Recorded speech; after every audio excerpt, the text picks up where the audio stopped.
जटायु दशरथ के मित्र थे। गिद्धों के महान राजा जटायु सूर्यदेव के सारथी अरुणा के पुत्र थे। संपाति के भाई थे जटायु। राम के पिता राजा दशरथ के घनिष्ठ मित्र थे।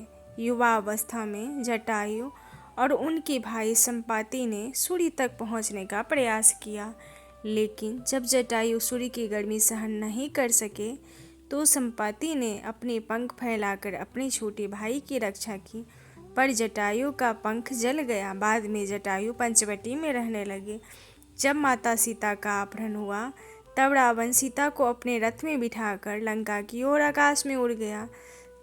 जब रावण सीता को लेकर उड़ रहा था तभी जटायु ने उन्हें देखा और सीता की दुर्दशा को तुरंत पहचान लिया। जटायु ने बड़े साहस के साथ रावण पर आक्रमण किया और सीता को बचाने का निश्चय किया। जटायु ने भयंकर युद्ध किया और अपने पंजों, चोंच और पंख से रावण को चीर डाला, जिससे रावण बुरी तरह घायल हो गया और खून बहने लगा। युद्ध भीषण था, लेकिन रावण अपनी तलवार उठाकर जटायु के पंख काट दिए, जिससे वीर गिद्ध जटायु बुरी तरह घायल होकर जमीन पर गिर पड़ा। रावण सीता के साथ लंका की ओर अपनी यात्रा पर निकल गया।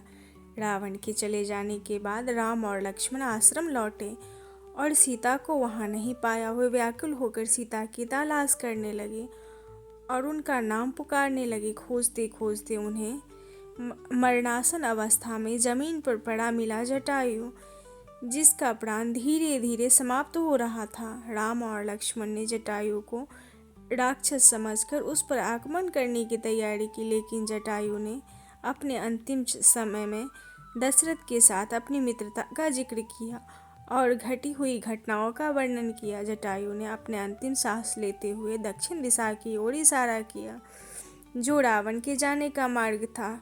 यह महत्वपूर्ण सूचना देने के बाद जटायु ने राम की बाहों में प्राण त्याग दिए।